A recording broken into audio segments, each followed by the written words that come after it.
Assalamualaikum geng. Bertemu kembali dalam Logirect. Saya ada satu je dalam sini. Korang akan jumpa dekat mana-mana. Okay, so hari ni aku nak cerita pasal kenapa kita punya phone ni makin lama makin slow kan. Makin lama usia phone kita tu makin slow, makin lembat kan. Kenapa kan? Pelik juga kan. So tahu-tahulah bila dah makin berumur, slow lah. Dia jadi slow, dia jadi crash, jadi hang, jadi lag, macam-macam lah. So sebelum aku cerita lagi lebih mendalam, so jangan lupa like, subscribe dan share. So bila aku cakap pasal reality ni, memanglah phone kita ni makin lama memang makin slow, performance dia makin kurang kan. Memang itu reality lah. Ok, konsep dia macam ni lah. Korang pakai kereta tahun 1991 tapi korang still lagi pakai pada tahun 2021. Macam tu konsep dia. Ok, dari segi situ kita dah tahu dah, kereta dah lama, engine pun masih dah ketinggalan zaman dah. Features yang dah ada dalam kereta pun dah ketinggalan. Lepas tu apa lagi, keselamatan pun dah ketinggalan zaman. So banyak benda lah. Itu tak cerita overhaul lah. Sebab kita punya phone tak boleh overhaul. So kat sini sama je lah macam kita pakai phone tahun 2017. So hardware dalam tu tetap yang pada 2017. Kita tak boleh tukar hardware dalam tu menjadi tahun 2021. So dia agak ketinggalan sikit lah kalau 2017 dengan 2021. Walaupun kita punya OS tu update sampai Android 11 ke Android 12 ke, hardware tetap yang 2017. Macam tu lah. So kadang-kadang tu sampai kita punya hardware tu dah tak support dah Android update yang baru, dan kita terpaksa menggunakan custom ROM ataupun custom Android lah yang kita download dekat Google kan. Itu pun dah tak stabil lah. Hardware pun dah ketinggalan zaman. Bila kita dah update yang latest punya OS ni, dia tak berapa nak support lah, tak berapa nak compatible dengan hardware yang lama. Macam tu lah. So tu satulah, dari segi hardware itu adalah satu punca ataupun satu sebab lah kita punya phone ni makin lama makin berkurang lah. Hardware kita dah lama tapi kita guna pada tahun 2021. Macam tu lah. Ok, yang kedua adalah bloatware yang semakin bertambah ataupun bloatware yang muncul tanpa disedari dengan secara tiba-tiba dia ada dalam phone kita. So bloatware ni bukan kita yang install lah. So benda ni memang dia makhluk asing, dia datang daripada luar, datang dari manufacturer sendiri. Macam tu lah. Dah lah tak boleh nak uninstall kan. Payah, pening mikir. So bloatware ni memang kita tak boleh uninstall. Kita tidak boleh uninstall. Sebab apa? Sebab tak boleh uninstall lah. So kalau nak uninstall benda ni, kita kena pakai custom ROM. Kita kena root lah. So banyak benda lah kat situ. Bila kita dah root, bila kita dah buat custom ROM, dari segi security dah kurang dah. Masalah dah kat situ. So actually app yang bloatware ni, dia datang kemungkinan daripada manufacturer ataupun dari update lah. Dari update yang kita update OS ke, update security patch ke, update yang datang daripada manufacturer ni selalunya kadang-kadang dia memang didatangi dengan bloatware sekali lah. Dia akan install apps yang aku rasa yang tak perlu kot. Yang tak perlu pun ada. Itulah yang jadi sampai penuh phone tu storage. Ok, so yang ketiga ni, dia banyak running apps di belakang. So bukan belakang aku. Belakang phone tu lah. Bukan belakang phone tu, maksudnya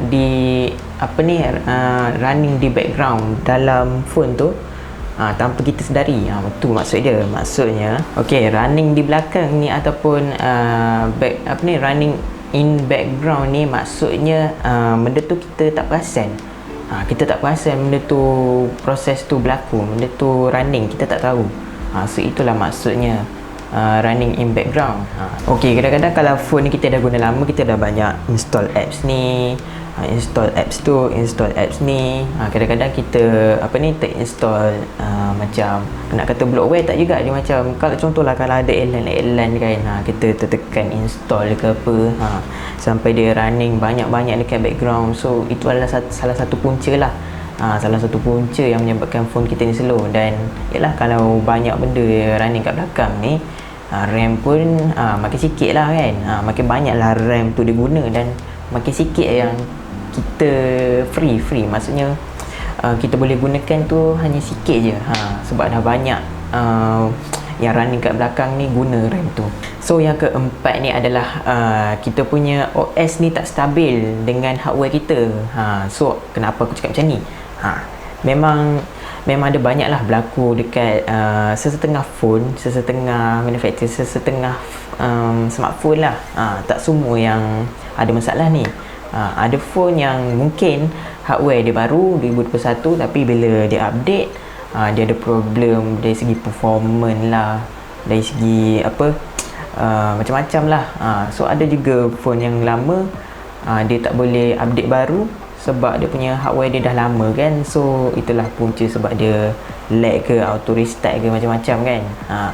So kalau macam phone baru ni dia depend lah. Sebab kalau phone baru mungkin lah selamat lagi lah sebab ada lagi update. So diorang boleh selesaikan lagi lah masalah tu kalau ada update lah.